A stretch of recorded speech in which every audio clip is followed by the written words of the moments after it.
Semakin seorang mengasihi, semakin dia akan dikenali karena dia telah mengasihi.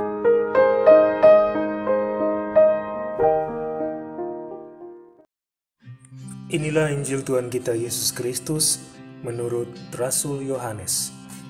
Bab 15 ayat 9 sampai ayat 17.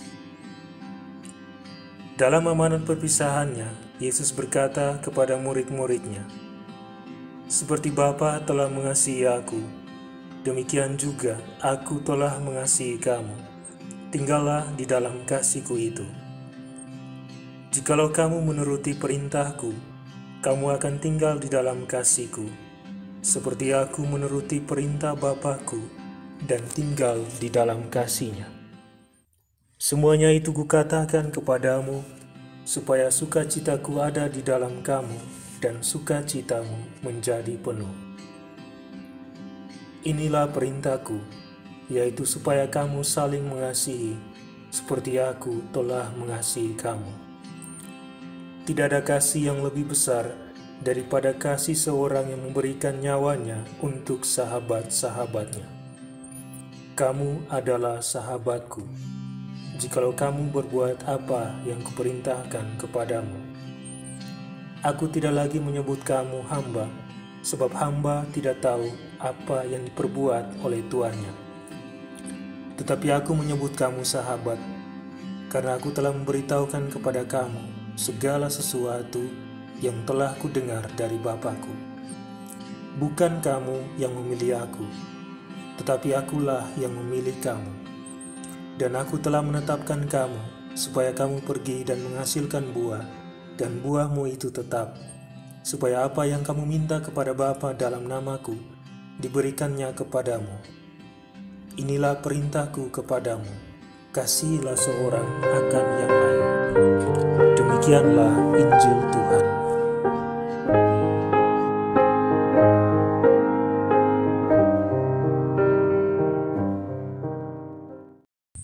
Bapak, Ibu, Saudara-saudari, para pecinta Aroma Sabda yang terkasih dalam Kristus.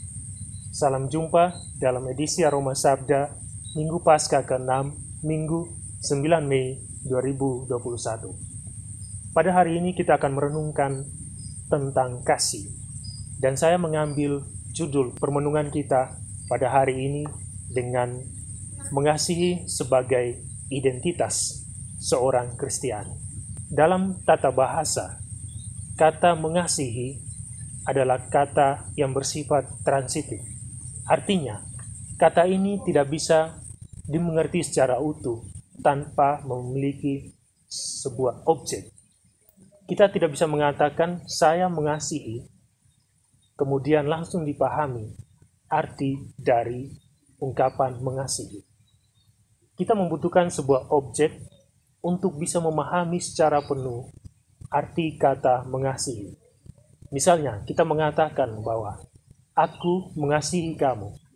Di sini, ungkapan mengasihi menjadi dipahami secara utuh. Di sini kita melihat bahwa mengasihi adalah sebuah ungkapan yang keluar dari dalam diri seseorang menuju kepada sesuatu yang ada di luar dirinya. Maka mengasihi mengandaikan seorang tidak lagi memiliki ego, tidak lagi mempertahankan kepentingan dirinya sendiri, tetapi peduli terhadap orang lain. Dengan mengasihi, seseorang mengungkapkan bahwa dirinya hanya berarti dengan keberadaan orang lain. Saudara-saudara yang terkasih dalam Kristus, Allah mengasihi manusia. Ini terbukti bukan hanya lewat penciptaan manusia, tapi juga terutama lewat penebusan manusia yang terjadi lewat Yesus Kristus Putranya, yang datang sebagai manusia, menderita, mengalami berbagai persoalan, berbagai hal yang dialami manusia, tanpa jatuh dalam dosa, namun menerima akibat dosa yang seharusnya ditanggungkan kepada manusia, lalu wafat demi menyelamatkan manusia. Karena satu alasan, karena Allah mengasihi manusia. Tindakan penyelamatan ini adalah ungkapan kasih. Kita pun sebagai manusia, kita bisa terlibat dalam tindakan penyelamatan ini. jika kita menunjukkan tindakan mengasihi.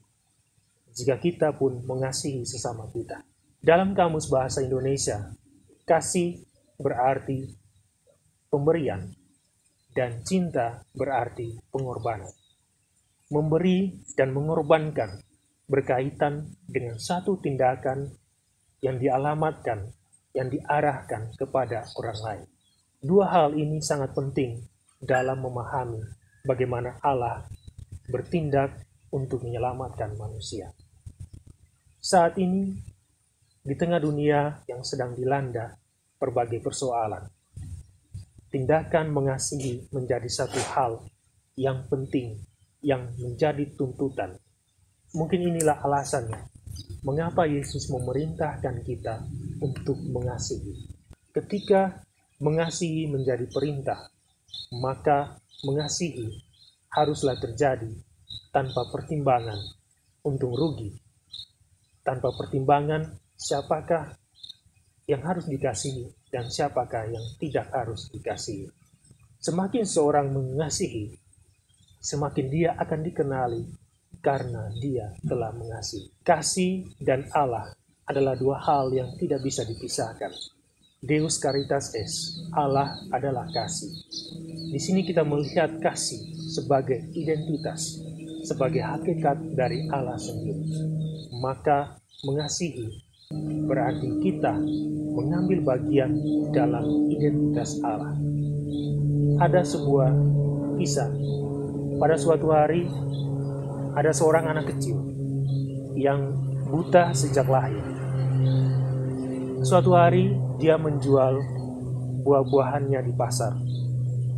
Namun, karena tidak ada yang membelinya, buah-buahan itu kemudian menjadi busuk. Selama hidupnya, dia sering mendengarkan kisah tentang Yesus yang melakukan banyak tindakan kebaikan, termasuk mujizat-mujizat yang dilakukannya. Memberi makan 5.000 orang, menyembuhkan orang yang tuli, membuat orang yang bisu bisa berbicara, membuat orang yang lumpuh berjalan, dan termasuk membangkitkan orang yang mati, dan membuat orang yang buta bisa melihat. Suatu hari, datanglah seorang bapa untuk membeli buah-buahannya, walaupun buah-buah itu telah busuk. Dengan senang hati, anak itu melayani. Kemudian, sebelum bapak itu pulang, dia bertanya dengan penuh antusias dan sangat gembira, "Apakah engkau adalah Yesus?" Bapak itu sangat terharu, kemudian memberikan jawaban, "Bukan, saya hanyalah salah satu muridnya." Disinilah kita melihat bagaimana tindakan kasih menjadi sebuah identitas, bahwa kita adalah murid-murid Kristus. Kita adalah orang Kristiani. Mengasihi dalam konteks Kristiani bukanlah kasih yang biasa, tetapi kasih yang luar biasa. Karena tindakan mengasihi di sini, seperti dikatakan Yesus, tidak ada kasih yang lebih besar bagi seorang yang berikan nyawanya bagi sahabat-sahabatnya. Di sini kita melihat tidak ada syarat di dalam tindakan mengasihi. Maka mengasihi secara Kristiani bukan mengasihi karena, tetapi mengasihi meskipun. Mengasihi bukanlah karena alasan seseorang telah terlebih dahulu mengasihi kita, atau kita diperlakukan dengan baik, atau kita dihargai, atau kita dicintai, diterima, dianggap berarti. Tetapi mengasihi bukan karena alasan. Mengasihi terutama adalah karena kita memiliki identitas sebagai orang Kristiani. Maka mengasihi pun haruslah menjadi identitas kita. Karena Yesus yang telah mengajarkan kepada kita bagaimana mengasihi. Dan itu menunjukkan bahwa tindakan mengasihi adalah tindakan yang harus menjadi identitas seorang Kristiani. Allah adalah kasih, maka kita pun sebagai anak-anak Allah haruslah mengasihi. Mari kita menutup renungan kita ini dengan berdoa. Dalam nama Bapa dan Putra dan Roh Kudus. Amin. Allah Bapa yang Maha Kuasa, Allah yang Maha Cinta, Kami bersyukur karena Engkau tetap mencintai kami dengan segala keterbatasan yang kami miliki. Engkau telah menunjukkan kasih-Mu yang tanpa syarat lewat pengorbanan Yesus Kristus Putra-Mu di kayu salib untuk menyelamatkan kami, karena Engkau mengasihi kami. Ajarilah kami untuk mengasihi, sekalipun kami tidak dikasihi. Sebab Engkaulah Allah yang Maha Kasih, yang hidup dan berkuasa, kini dan sepanjang segala masa. Amin. Dalam nama Bapa dan Putra dan Roh Kudus.